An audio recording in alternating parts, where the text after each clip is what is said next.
பேசலாம். இந்த நாளில் கூட நம்முடைய கரத்தில் இருக்கிற இந்த வேதாகமத்தை நாம் திருப்பிக் கொள்வோம். விசேஷமாக ஆண்டவர் இந்த நாளில் ஆண்டோடைய சமூகத்திலே நேற்றைய தினத்தில் ஆண்டு சமூகத்தில் நான் ஜெபிக்கும்போது, ஆண்டவரே இந்த மாதத்தில் உங்களுடைய பிள்ளைகளுக்கு ஆண்டவரே நீர் கொடுக்குற வார்த்தை என்ன என்று நாங்கள் கேட்கும்போது, ஆண்டவர் சோதரம் விசேஷமாக ஆண்டவர் இந்த வார்த்தையை, இந்த வேத பகுதி ஆண்டவர் எனக்கு நினைப்பூட்டினார். இந்த நாளில் கூட யாத்திராகமத்தின் புஸ்தகம் 17ஆம் அதிகாரம் 8ஆம் வாக்கியம் முதல் 15ஆம் வாக்கியம் வரைக்கும் நான் வாசிக்கிறேன். இந்த நாளிலே நாம் அதை வாசித்து அதை நாம் தியானிக்க ஆண்டவர் நாம் கிருபை செய்வாராக. அமலேக்கியர் வந்து ரெவிதீமிலே இஸ்ரவேலோடு யுத்தம் பண்ணினார்கள். அப்போது மோசே யோசுவாவை நோக்கி, நீ நமக்காக மனிதரை தெரிந்து கொண்டு புறப்பட்டு அமலேக்கோடு யுத்தம் பண்ணு. நாளைக்கு நான் மலை உச்சியில் தேவனுடைய கோலை என் கையில் பிடித்து கொண்டு நிற்பேன் என்றார். யோசுவா தனக்கு மோசே சொன்னபடியே செய்து அமலேக்கோடு யுத்தம் பண்ணினான். மோசேயும் ஆரோனும் ஊர் என்பவனும் மலை உச்சியிலே ஏறினார்கள். மோசே தன் கையை ஏறெடுக்கையில் இஸ்ரவேலர் மேற்கொண்டார்கள்.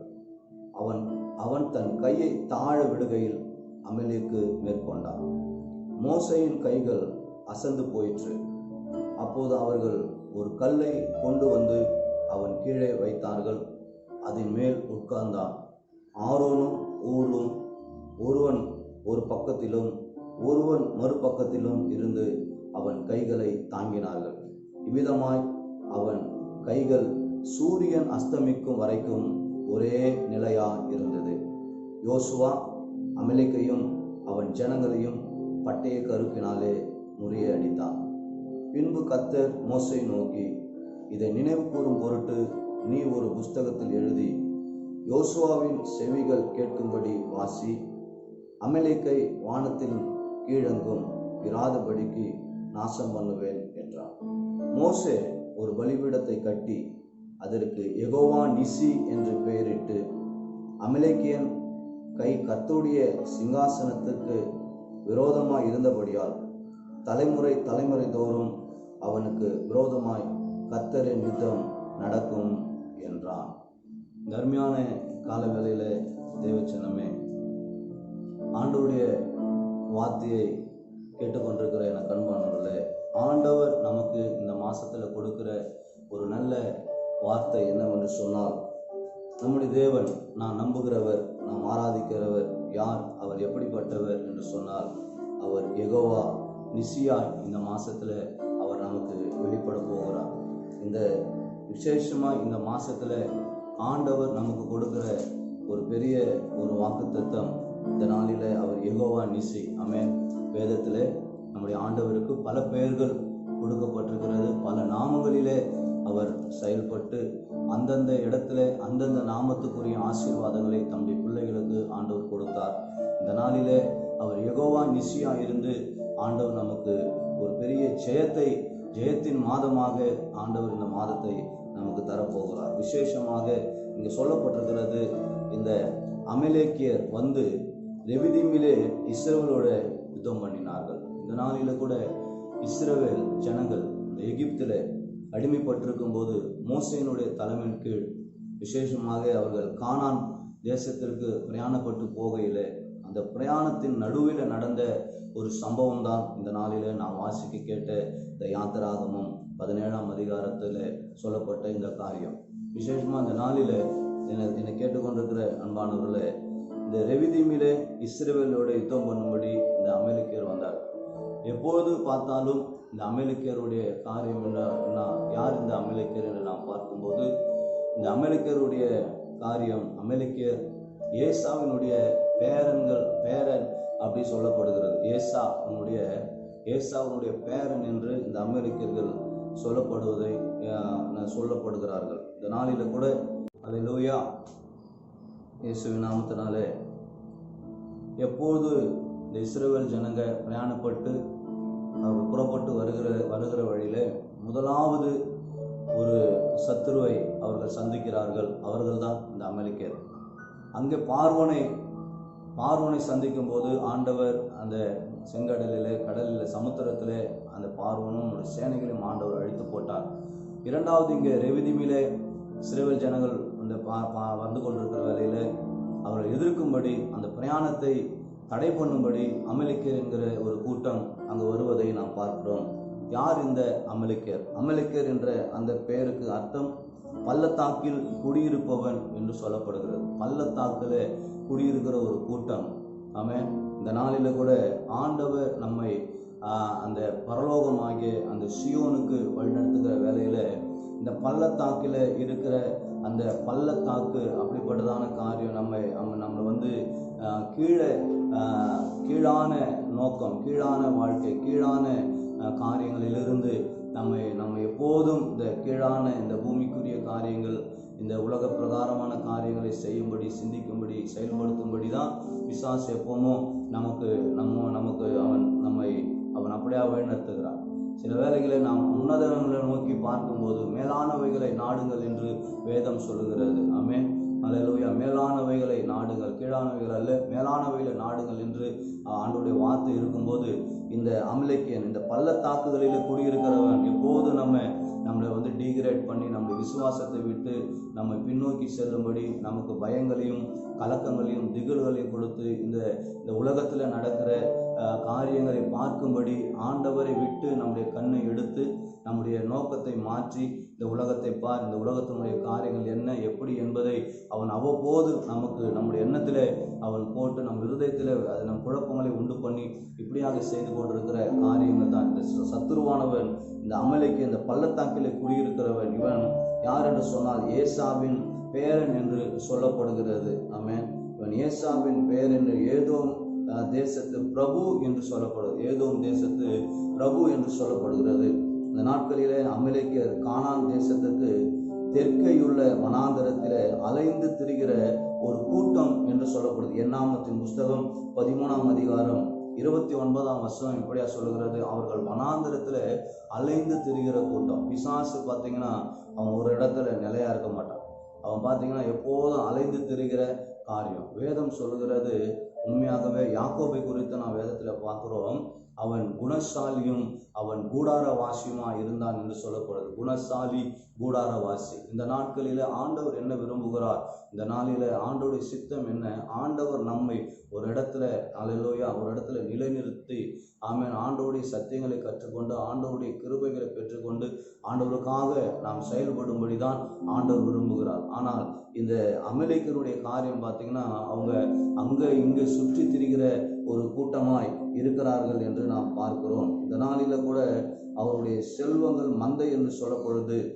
முதல் இவர்கள் வந்து இஸ்ரவேலுடைய அந்த ரெகிதீமில தான் அவர்கள் யுத்தம் பண்ணினார்கள். ஆனால் ஆண்டவர் அவர்கள் செய்த காரியங்களை இந்த நாளில நாம் தியானிக்க போகிறோம். அதுக்கு பின்பாடி பார்த்தீங்கன்னா சவுல் ராஜாவான போது அவர்களுக்கு விரோதமாய் போய் அவர்களை முறியடித்தான். 1 சாமுவேல் 14ஆம் அதிகாரம் 48ஆம் வசனத்திலும் பிற்பாடு தாவீது அவர்களை முற்றாய் முறியடித்தான். 1 சாமுவேல் 30ஆம் அதிகாரத்தில் நாம் பார்க்கிறோம். அந்த நாட்களில் இந்த விதமான சத்துருவின் போராட்டங்கள், சத்துருனுடைய செயல்பாடுகள் நமக்கு விரோதமாக ஆண்டவருடைய சமூகத்தில் நாம் அமராதபடி நம்மை அலக்கழிக்கிறதான காரியங்கள், அப்படியாக பலவிதமான நம்மை பள்ளத்தாக்கான ஒரு ஹை லெவல்ல இருந்து ஒரு லோ லெவலில் நம்மளை வந்து கிரேட் டவுன் பண்ணுகிற ஒரு கீழான நிலைமைக்கு கொண்டு போகிற இந்த அமலேக்கியர் மத்தியில் ஆண்டவர் நமக்கு செய்த ஒரு பெரிய கிருபை என்ன என்று சொல்லிதான் இந்த விசேஷமாக இந்த யாத்திராகமத்தின் புஸ்தகத்தில் இந்த 17ஆம் அதிகாரத்தில் நாம் தியானிக்க போகிறோம். கர்த்தர் இந்த நாளில் மோசேனிடத்தில் சொல்லுகிறார். மோசே இந்த யுத்தத்தை எப்படி செய்ய வேண்டும் என்று சொல்லி ஆண்டவர் சொல்லும்போது மோசே அங்கே சொல்லப்படுது. மோசே 9ஆம் வசனம் பாருங்க. மோசே யோசுவாவை நோக்கி, நீ நமக்காக மனிதரை தெரிந்து கொண்டு புறப்பட்டு அமலேக்கியோட யுத்தம் பண்ணு. நாளைக்கு நான் மலை உச்சியில தேவனுடைய கோலை என் கையில பிடித்து கொண்டு நிற்பேன் என்று சொல்லுகிற காரியத்தை நாம் பார்க்கிறோம். இங்கு 2 விதமான குணாதிசயங்கள் நமக்கு ஆண்டவர் கொடுக்க அவர் விரும்புகிறார். ஒன்று, சத்துருவோடு கூட போராடும்படி யோசுவாவின் போல அந்த ஆவி ஆண்டவர் நமக்கு கொடுக்க விரும்புகிறார். மற்றொன்று, மோசேயை போல ஆண்டவருடைய சமூகத்தில் மலை உச்சியில நிற்கிறதான ஒரு காரியம். இந்த மோசே மலை உச்சியில எப்படி நின்றான் என்று சொன்னால், அங்கு சொல்லப்படுகிறது, இந்த 10ஆம் வசனத்தை நான் வாசிக்கும் போது, யோசுவா தனக்கு மோசே சொன்னபடியே செய்து அமலேக்கியோடு யுத்தம் பண்ணினான். மோசேயும் ஆரோனும் ஊர் என்பவன் மலை உச்சியிலே ஏறினார்கள் என்று சொல்லப்படுகிறது. இந்த ஜெபத்தை அதிகமாக இந்த நாட்களிலே நாம் வலியுறுத்த வேண்டும். இந்த ஏப்ரல் மாதத்தில் விசேஷமாய் உண்மையாகவே இந்த நாட்களில் நாம் ஆண்டவர் சமூகத்தில் நாம் அதிகமாய் நம்ம நேரத்தை செலவிட ஆண்டவர் நமக்கு கிருபை கொடுப்பாராக. நாம் வீட்டில் இருக்கிறதான இந்த நாட்களில் ஸ்தோத்திரம், இந்த வாரத்தில் விசேஷமாய் ஆண்டவருடைய சமூகத்தில் நாம் அதிகமாக இரவு வேலையானாலும் பகல் வேலையானாலும் காலையில் மத்தியானத்தில் சாயந்தரத்தில் மாலை வேலையில் ஆண்டவருடைய சமூகத்தில் அதிகமாய் தனிப்பட்ட முறையில் குடும்பமாய் நம்ம கூடி, அல்லது நமக்கென்று ஜெப பங்காளர்கள் யாராவது இருப்பார்களானால் ஸ்தோத்திரம், அவரோடு கூட ஆண்டவருடைய சமூகத்தில் நாம் கூடி ஜெபிக்க ஆண்டவர் கிருபை செய்யணும். மலை மேலே ஏறுகிற அந்த அனுபவம் ஜெப வாழ்க்கையை குறிக்கிறது, ஜெப ஜீவியத்தை குறிக்கிறதா இருக்கிறது. அங்கே சொல்லப்படுது பாருங்க, 11ஆம் வசனம், மோசே தன் கையை ஏறெடுத்திருக்கையில் இஸ்ரவேல் மேற்கொண்டார்கள். அவன் தன் கையை தாழ விடுகையில் அமலேக்கு மேற்கொண்டான் என்று சொல்லப்படுகிறது. இது ஒரு நல்ல முன்மாதிரியான ஒரு சம்பவத்தை ஆண்டவர் இந்த இடத்துல எழுதி வைத்திருக்கிறார். எப்போதெல்லாம் நம்முடைய ஜெப ஜீவியம் அல்லேலூயா நம் கரங்கள் உயர்த்தப்படுகிறதோ ஆண்டவருக்கு நேராக, அப்போதெல்லாம் சத்துருவானவனை நாம் ஜெயிக்க ஆண்டவர் நமக்கு கிருபை கொடுப்பார். எப்போதெல்லாம் நம்முடைய கரங்கள் அதாவது தாழுகிறதோ, அந்த அடுத்த வசனத்துல நீங்க வாசிங்கன்னா 12ஆம் வசனம் சொல்லுது, மோசையின் கைகள் அசந்து போயிற்று. சில நேரத்தில் நாம் அசந்து விடுகிறோம். சில நேரத்தில் அசறுதல் என்கிற அந்த வார்த்தை நீதிமொழிகளின் புஸ்தகம் 19ஆம் அதிகாரம் 15ஆம் வசனம் இப்படி சொல்லுகிறது, சோம்பல் என்று சொல்லுகிறது. சில நேரத்தில் நாம் சோம்பலாய் நாம் மாறிவிடுகிறோம். ஆவிக்குரிய வாழ்க்கையில சில நேரத்தில் நம்ம ஜெபிக்கிறதுக்கு நாம் சோம்பலாய் விடுகிறோம். நமக்கு இருக்கிற இந்த அதாவது இந்த பலவிதமான அந்த சிந்தனைகள்னால, பலவிதமான பிரச்சனைகள்னால அதை மனதில் போட்டு நாம் அநேக நேரத்தில் ஆண்டவரிடத்துல ஜெபிக்க அந்த நேரத்தை தவற விட்டு நாம் ஜெபிக்காதபடி ரொம்ப சரீரத்தில் நம்ம ரொம்ப ஸ்டெயின் பண்ணி பல காரியங்களை நாம் செய்கிற வேலையில் நாம் சோர்ந்து போகிற வேலையில் அப்போ பிசாசு என்ன பண்ணுகிறான்னு சொன்னால் அவன் நமக்கு மேலே அவன் வெற்றி கொள்கிறான், ஜெயம் கொள்கிறான் என்பதை பார்க்கிறோம். இங்கே வசனம் சொல்லுகிறது, அப்படி மோசேயினுடைய கைகள் தளர்கிற வேலையில, அசந்து போகிற வேலையில அங்கே சொல்லப்படுற ஒரு காரியம் பாருங்க, அப்போது அவர்கள் ஒரு கல்லை கொண்டு வந்து அவன் கீழே வைத்தார்கள். அப்போ ஊரும் ஆரோனும் செய்த ஒரு மிகப்பெரியதான ஒரு காரியம் என்னவென்று சொன்னால், மோசேயினுடைய கைகள் தளரக்கூடாது. ஆமென். அல்லேலூயா. என்னை கேட்டுக்கொண்டிருக்கிற பிரியமானவர்களே, உங்கள் வாழ்க்கையில் எப்பேற்பட்டதான கஷ்டங்கள், போராட்டங்கள், பிரச்சனைகள் வந்தாலும், தாங்க முடியாத சூழ்நிலைகள் வந்தாலும், உங்களுக்கென்று ஆண்டவர் கொடுத்த அந்த ஜெப நேரம், அந்த விசேஷமாக ஆண்டவரோடு கூட ஆண்டவருடைய சமூகம், ஆண்டவரோடு கூட அந்த உறவு, அவரோடு கூட இருக்கிற அந்த ஐக்கியம் ஒரு நாளும் அது கட்டாகவே கூடாது. அது ஒரு நாளும் அது துண்டிக்கப்பட கூடவே கூடாது. தொடர்ந்து கொண்டே தான் இருக்க வேண்டும். இந்த நாளில் ஊரும் ஆரோனும் செய்த காரியம் பார்த்தீங்கன்னா, அவன் கீழே அந்த கல்லை கொண்டு வந்து அவன் கீழே வைத்தார்கள். அதன் மேல் அவன் உட்கார்ந்தான். ஆரோனும் ஊரும் ஒருவன் ஒரு பக்கத்திலும் ஒருவன் மறுபக்கத்திலும் இருந்து அவன் கைகளை தாங்கினார்கள். இவ்விதமாய் அவன் கைகள் சூரியன் அஸ்தமிக்கும் வரைக்கும் ஒரே நிலையா இருந்தது. எனக்கு பிரியமானவர்களே, இன்னைக்கு நமக்கு உதவி செய்யும்படி ஆமென் அல்லேலூயா பரிசுத்த ஆவியானவர் கொடுக்கப்பட்டிருக்கிறார். வேதம் சொல்லுகிறது, நம்முடைய பலவீனங்களிலே நமக்கு பலன் கொடுக்கும்படி, நமக்கு உதவி செய்யும்படி பரிசுத்த ஆவியானவர் இருக்கிறார். வாக்கு கடக்காத பெருமூச்சலோடு கூட விண்ணப்பம் பண்ணுகிற ஆவியானவர் அவர் இருக்கும்போது நமக்கு ஒரு நாளும் குறைவில்லை. சில நேரத்தில் நாம் சோர்ந்து போகும்போது வசனம் சொல்கிறது, மாம்சம் பலவீனம் உள்ளது, ஆனால் ஆவியோ உற்சாகம் உள்ளது என்று வேதம் சொல்லுகிறது. நாம் எப்போதும் ஆவிக்குரியவர்கள், நாம் ஆவிக்குரிய பிள்ளைங்க, எப்போதும் நம்ம அந்த ஆவியில ஆமீன். வேதம் சொல்லுகிறது இன்னொரு வசனம், ஆவியிலே அனலுள்ளவர்களா இருங்கள் என்று வேதம் சொல்லுகிறது. நாம் ஆவியில அனலா இருக்கும்போது உண்மையாகவே இந்த ஜெப ஜீவியம், இந்த பிரேயர் அனுபவம் நம்முடைய வாழ்க்கையில ஒரு பெரிய ஆசீர்வாதத்தையும் அது மாத்திரமல்ல ஒரு பெரிய பெரிய பாதுகாப்பை கொடுக்கிறது. இந்த நாட்களில நாம் வேதத்தில் இந்த நாட்களில் நாம் பார்த்து கொண்டு வருகிற இந்த சூழ்நிலைகள் ஆமென். இதுவரைக்கும் நான் அநேகரை நான் கேட்டுக்கொண்டிருக்கிறேன். உங்கள் வயசில் நீங்கள் இப்படிப்பட்டதான ஒரு அனுபவத்திற்குள்ள நீங்கள் வந்ததுண்டா என்று கேட்கும்போது அவர்கள் சொல்கிறாங்க, நாங்கள் இது வரைக்கும் இவ்வளோ வயசு ஆகுது, 60 வயசு 70 வயசு ஆகுது, இது வரைக்கும் எங்களுக்கு இப்படிப்பட்ட ஒரு அனுபவம் நாங்கள் பார்த்ததில்லை என்று சொல்கிறாங்க. தேவ ஜனமே, உண்மையாக நான் சொல்லுகிறேன், நாம் ஜெபிக்கும் போது கர்த்தர் நமக்கு வேண்டிய பாதுகாப்பை ஆண்டவர் நமக்கு கொடுக்கிறார். அது மாத்திரமல்ல, நமக்கு ஜெயத்தை இந்த மாசத்துல ஆண்டவர் வைத்திருக்கிறார். ஒரு ஜெயத்தின் மாதமாக, ஒரு வெற்றியின் மாதமாக ஆண்டவர் நமக்கு வைத்திருக்கிறார். பாருங்க, அவன் சூரியன் அஸ்தமிக்கும் வரைக்கும் ஒரே நிலையா இருந்தது. உண்மையாகவே ஒரு யுத்தம் என்று சொன்னால் அங்கே சொல்லப்பட்டது, சூரியன் அஸ்தமிக்கிற வரைக்கும் அந்த யுத்தம் நடக்கும். அப்படி சூரியன் அஸ்தமிக்கும் போது, சூரியன் மறையும் போது அந்த யுத்தம் நிற்கப்படும். ஆனபடினால அந்த யுத்தம் எது வரைக்கும் நடந்து கொண்டதுன்னா சூரியன் மறைகிற வரைக்கும். அல்லேலூயா. இந்த நாளில அது வரைக்கும் மோசனுடைய கரங்கள் அதே ஒரே நிலையா நின்றதை போல நம்முடைய ஜெப ஜீவியம் ஒரே நிலையா இருக்கணும். இன்னைக்கு எல்லாருக்குள்ளும் ஆண்டவரை தேடும்படி விசேஷமாய் நான் பார்க்கிற காரியங்கள், அநேக குடும்பங்களிலே நீங்க உட்கார்ந்து ஜெபிக்கிறீங்க, நீங்க குடும்பமா உட்கார்ந்து ஜெபிக்கிறீங்க, ஆண்டவரை ஆராதிக்கிறீங்க. ஒவ்வொரு இரவிலும் ஆண்டவருடைய சமூகத்தை நீங்க தேடுகிறீங்க, குடும்பமாய் தேடுகிறீங்க, தனிப்பட்ட முறையில் ஜெபத்தை நீங்க செய்கிறீங்க. உண்மையாகவே இந்த நாட்களில் ஆண்டவர் நாம் மாத்திரமல்ல, நீங்கள் மாத்திரமல்ல, அநேக திருச்சபை மக்கள், அநேக தலைவர்கள் தங்களுடைய ஊழிய காரியங்கள் எல்லாவற்றையும் ஒதுக்கி வைத்து ஆண்டவருடைய சமூகத்தில் இரவும் பகலாக அநேக மணி நேரங்கள் உபவாசம் இருந்து ஆண்டவருடைய சமூகத்தில் ஜெபிக்கும் போது உண்மையாக கர்த்தர் நம்முடைய தேசத்திற்கு, நமக்கு, நம்முடைய குடும்பத்திற்கு, நாம் வசிக்கிற பகுதிக்கு நல்ல ஒரு பாதுகாப்பை, ஒரு ப்ரொடெக்ஷனை ஆண்டவரை வைத்திருக்கிறார் என்பது அச்சமில்லை. நாம் ஜெபிக்கும் போது நாம் அந்த காரியத்தில் நாம் ஜெயம் பெறுகிறோம். அது நமக்கு பாதுகாப்பாய் ஆசீர்வாதமாய் மாறுகிறது. இங்கே சொல்லப்பட்டிருக்கிற காரியம் பார்த்தீங்கன்னா உண்மையாகவே சோத்திரம். யோசுவா அமலேக்கையும் 13ஆம் வசனம், யோசுவா அமலேக்கையும் அவன் ஜனங்களையும் பட்டய கருக்கினாலே முறியடித்தான்.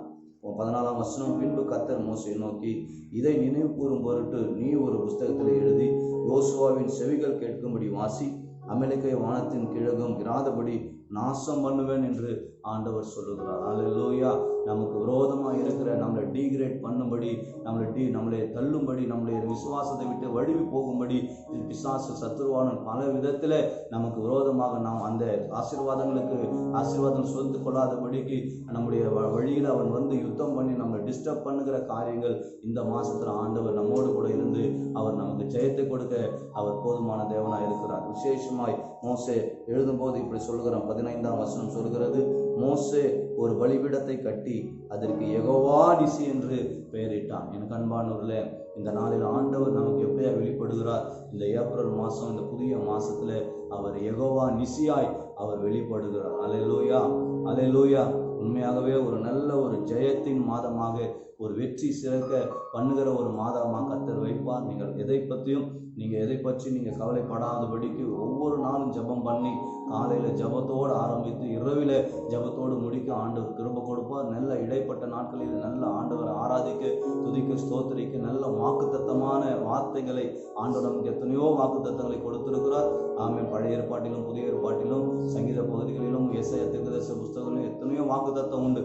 அந்த வாக்குத்தத்தங்களை நீங்கள் படித்து ஜெயம் பெற்று ஆண்டவருடைய சமூகத்தில் அதிகமாக உங்களை இந்த நாட்களில் நல்ல ஆவிக்குரிய மக்களாய், ஆமென், நல்ல ஃபயரா ஆண்டவர் மாற்ற ஆண்டவர் கிருபை கொடுப்பார். பரிசுத்த ஆவியானவர் நமக்கு அன்னைக்கு மோசேக்கு ஊரும் ஆரோனும் எப்படி சப்போர்ட் பண்ணாங்களோ அதே போல இன்னைக்கு நமக்கு சப்போர்ட் பண்ணும்படி பரிசுத்த ஆவியானவர் இருக்கிறார். சில நேரத்தில் நம்முடைய மாம்சம் நம்ம சரீரத்தில் இருக்கிறோம், சில நேரத்தில் வந்து அப்படி ஒரு மாம்சம் பலவீனமாக இருக்கும். ஆனாலும் கர்த்தர் பரிசுத்த ஆவியானவர் நமக்கு இருந்து நம்மை பலப்படுத்த, உற்சாகப்படுத்த அவர் போதுமான தேவனாக இருக்கிறார். இந்த நாளில் நாம் யாவரும் கண்களை மூடி தலைகளை தாழ்த்தி நாம் ஜெபம் பண்ணுவோம். கொஞ்ச நேரம் நம்ம என்னோட கூட நீங்கள் ஜெபத்தில் என்னோட கூட நீங்கள் ஒருமனப்படுங்க. நாம் எல்லோரும் சேர்ந்து நாம் கண்களை மூடி தலைகளை தாழ்த்தி நாம் ஜெபம் பண்ணுவோம். ஸ்தோத்திரிக்கிறோம் ஆண்டவரே, உம்மை துதிக்கிறப்பா, உம்மை ஸ்தோத்திரிக்கிறோம், நன்றி செலுத்துகிறோம்.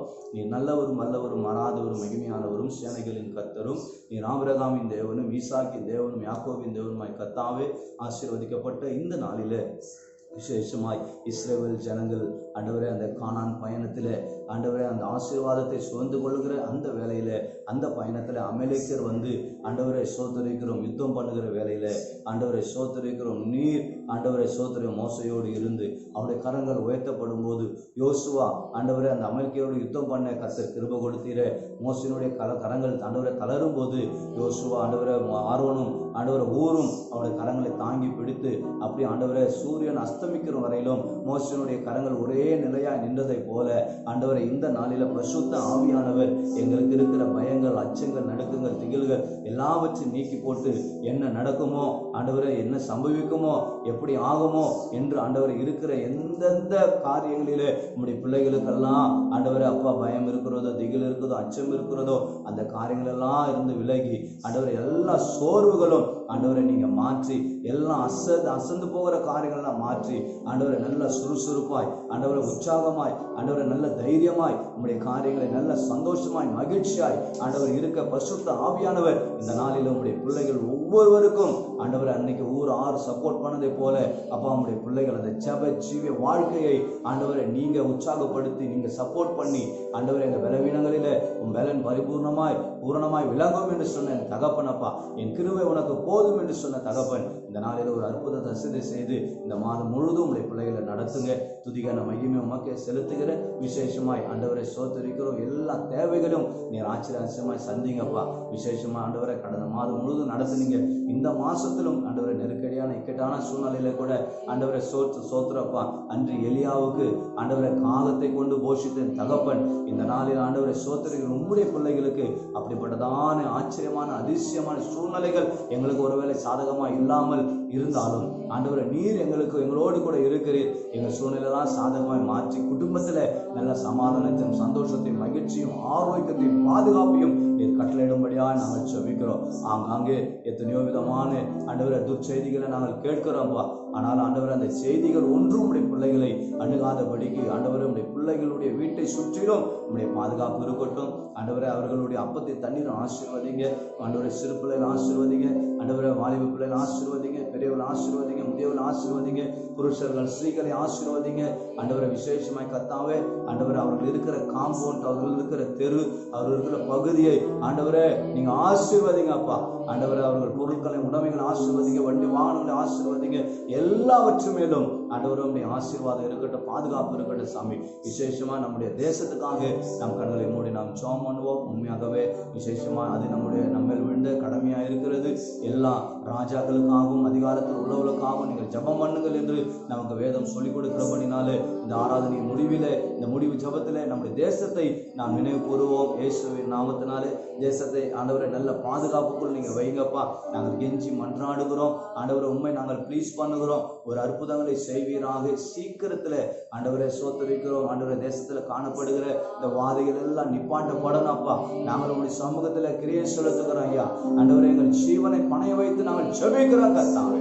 ஒரு அற்புதத்தை செய்யுங்க. எங்கள் முழங்கால்கள் முடங்குவதாக, எங்கள் பரிசுத்த கரங்கள் உமக்கு நேராய் உயர்த்தப்படுவதாக சாமி. எல்லா இடத்துல எங்களுக்கு நல்ல ஒரு காரியத்தை செய்து கொடுத்திருக்கிறேன். இன்னைக்கு கற்றுக் கொடுத்திருக்கிறேன். மோசனுடைய கரங்கள் உயர்ந்ததை போல ஆண்டவரே உங்களுடைய பரிசுத்த புருஷரை, உங்கள் பரிசுத்த கரங்களை நீங்கள் எல்லா இடத்துல உயர்த்தி ஜெபம் பண்ணுங்கள் என்ற வார்த்தையின்படி எங்கள் கரங்கள் உமக்கு நேராக உயர்த்தப்பட ஆண்டவரை நீர் உதவி செய்யும்படியா நாங்கள் ஜெபிக்கிற கர்த்தாவே. ஆண்டவரை இந்தியாவானாலும் ஆண்டவரை அப்பா சோதரிக்கிறோம். ஆண்டவரை உலக நாடுகள் ஆனாலும், எங்கள் ஆண்டவரை தமிழ்நாடு ஆனாலும், சென்னை பட்டணம் ஆனாலும், நாங்கள் வசிக்கிற பகுதி ஆனாலும் ஆண்டவரை ஆங்காங்கே நாங்கள் ஆண்டவரை ஒரு ஆண்டவரை உமாப்படி பரலோகத்தின் பிரஜையா இருந்து ஆங்காங்கே நாங்கள் ஆண்டவரை ஜெபித்து ஆண்டவரை அந்த இடத்துல பாதுகாப்பை வைக்க, ஜெயத்தை சுதந்திரிக்க எங்களுக்கு கிருபை கொடுங்க. துதி கன மகிமை உமக்கே செலுத்துகிறோம். இயேசுவின் நாமத்தில் நாங்கள் ஜெபிக்கிறோம். ஜெபம் கேளும் நல்ல பிதாவே. ஆமென், ஆமென், ஆமென். என் ஆத்துமாவே கர்த்தரை ஸ்தோத்திரி, என் முழு உள்ளமே பரிசுத்த நாமத்தை ஸ்தோத்திரி. என் ஆத்துமாவே கர்த்தரை ஸ்தோத்திரி, அவர் செய்த சகல உபகாரங்களையும் மறவாதே. ஆசீர்வாதம் கர்த்தராகிய இயேசு கிறிஸ்துவினுடைய கிருபையும் பிதாவாகிய தேவனுடைய அன்பும் பரிசுத்த ஆவியினுடைய ஒத்தாசையும் விசேஷமாய் அவருடைய வழிநடத்தலும் சகல பரிசுத்தவானோடும் நம்மோடும் விசேஷமாய் இந்த மாதம் முழுவதும் ஆண்டவர் நம்மை நடத்துவாராக. ஆண்டவர் இந்த விசேஷமாய் எல்லா தேவைகளை சந்தித்து எல்லா விதமான கிருபைகளும் தந்து ஆவியானுடைய ஒத்தாசையோடு இந்த மாதத்தை நாம் நடத்தி செல்ல பரிசுத்த ஆவியானவர் நமக்கு உதவி செய்வாராக. ஆமென், ஆமென், ஆமென். இந்த நாளில கூட விசேஷமாக இந்த மாதத்தில் கர்த்தருடைய பந்தி திருவிருந்து இந்த வாரம் அடுத்த வாரம் நம்ம கொடுக்க முடியலன்னா கூட இந்த சித்தமானால் 3வது வாரத்தில் நாம் நம்முடைய சபையில் நாம் இணையும் போது நம்ம கூடும்போது அப்போது கர்த்தருடைய பந்தியை நாம் அனுசரிக்க ஆண்டவர் நமக்கு கிருபை கொடுப்பார். நீங்கள் எல்லோரும் ஜெபத்தோடு இருங்க. அதே போல் உங்களுடைய வீடுகளில் நீங்கள் மிகவும் பாதுகாப்பாகவும் மகிழ்ச்சியாகவும் சந்தோஷமாக இருங்க. விசேஷமாக தேசத்தில் சொல்லப்படுகிற அரசாங்கம் சொல்லுகிற சட்டத்திட்டங்களை நாம் கீழ்ப்படிந்து நம்ம அதை கடைப்பிடித்து நடப்பது ஒவ்வொரு கிறிஸ்தவர்களும் விழுந்த ஒரு கடமையாக இருக்கிறது. நாம் மிகவும் சமுதாய பற்றுள்ளவர்களாய் நாம் இருக்க வேண்டும். கிறிஸ்தவம் என்பது பிறர் நலம் கருதி வாழ்கிற ஒரு வாழ்க்கை தான் கிறிஸ்தவம். அதில் சுயநலம் இல்லை. இந்த நாளில் கூட கர்த்தர் அப்படிப்பட்ட கிருபைகளை ஆண்டவர் நமக்கு தருவாராக. கர்த்தர் தாமே உங்களை ஆசீர்வதிப்பாராக. மீண்டும் ஒரு விஷயம் உங்களுக்கு நான் இயேசுவின் நாமத்தில் என் வாழ்த்துதலை சொல்லுகிறேன். கர்த்தர் சித்தமானால் இதே போல காணொலி மூலியமாக நான் மீண்டும் உங்களை சந்திக்க ஆண்டவர் கிருபை கொடுப்பார். இயேசுவின் நாமத்தில்